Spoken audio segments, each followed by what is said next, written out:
Each week I tell you that the Bible is about 35% prophecy, and that its very specific prophecies have been 100% accurate.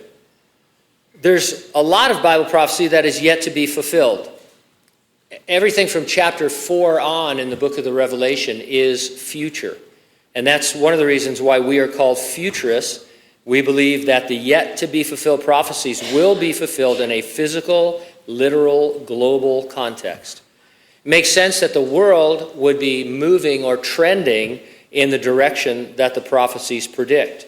Here's a list of the signs or the trends that we follow that seem to fit where the Bible says we're going in the future. The reemergence of Israel as a nation, international conflict over Israel, the alignment of hostile nations against Israel, the efforts of Israel to rebuild their temple, growing apostasy in the church, instantaneous global communication, the move towards a global government, and the move towards a global cashless society accessed by a personal identifier, and exponential leap in human knowledge.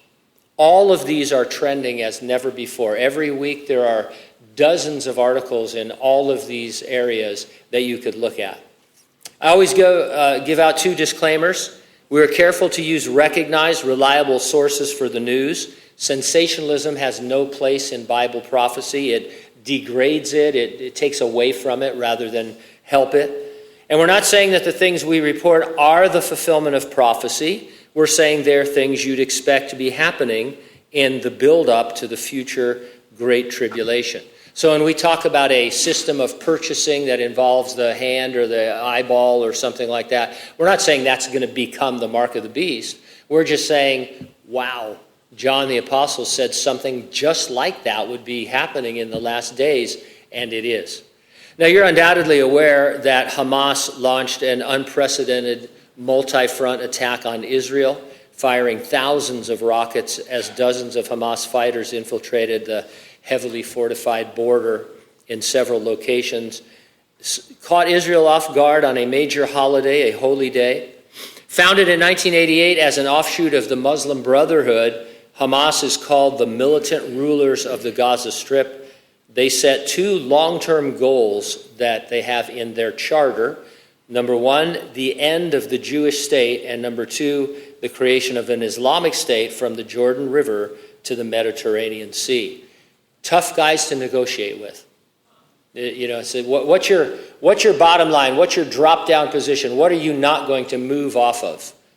We want to kill you, destroy you, annihilate you. All right, good progress there. Nice meeting. See you next time. And so it's an improbable situation, obviously. So they attacked. I found this eyewitness account. There's obviously, you know, we live in an age of instantaneous accounts and pictures and all, but this is a Christian couple that is in the area. They said the surprise attack on the morning of October 7 by Islamic terrorists from Hamas and Islamic Jihad has brought forth demonic fruit, the slaughter of at least 250 Israelis, that number is up now, and the wounding of over 1,000 Jewish people, kidnapping to Gazan underground tunnels and prisons of hundreds more citizens of the Jewish state. These crimes were met with rejoicing among the mobs of Gaza. Golden Age Jewish women were shot at point-blank range by terror squads, as were their daughters and grandchildren. Bodies of young women and soldiers were dragged across public squares and stomped on by mobs screaming out, Allahu Akbar, Allah is greater.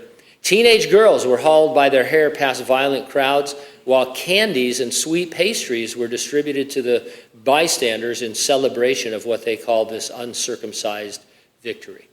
And so that's what's happening in Israel right now.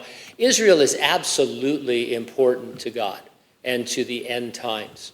In fact, Jerusalem, Israel, the Jews, huge subject in the Bible. And God is going to keep his promises, unconditional promises, to the nation of Israel. And when we say that, we mean the physical descendants of Abraham, Isaac, and Jacob. And so that's why we're interested in the Holy Land and what's going on over there.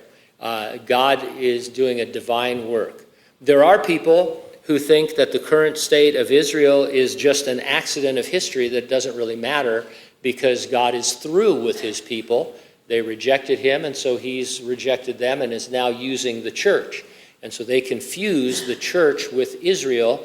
And I've told you for years, if you think that the church is Israel, or that we've taken Israel's place, replacement theology or supersessionism they call it, then you don't know God. Because God must keep his unconditional promises, right? God says, I'm going to do this no matter what you do. Not really. I'm going to change my mind. I like Gene better. And the idea here is that if God could do that to Israel, he can do it to us, right? If he can renege on his promise, it's almost blasphemous to even say something like that. And so we see what's going on in Israel. Israel becoming a nation, and that is a miracle and the fulfillment of many Bible prophecies. And what's happening there is also the fulfillment of the prophecy that she would be a stone around the necks of the nations in the last days.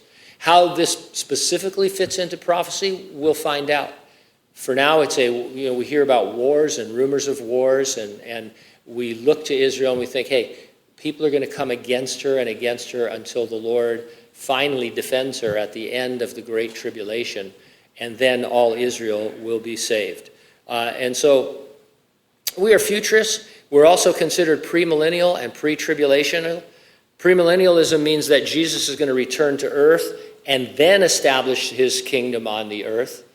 And pre-tribulation means that Jesus is going to remove his church from the earth before the great tribulation that precedes his return as king.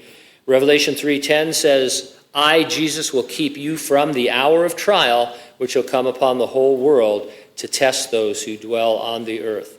And so we will not see any portion of the great tribulation. The return of the Lord is imminent. That means it could happen at any time. Nothing needs to occur before he can come back for us. And so each week we ask you, we throw this question out, are you ready for the rapture? If not, get ready and stay ready and keep looking up, because ready or not, Jesus is coming.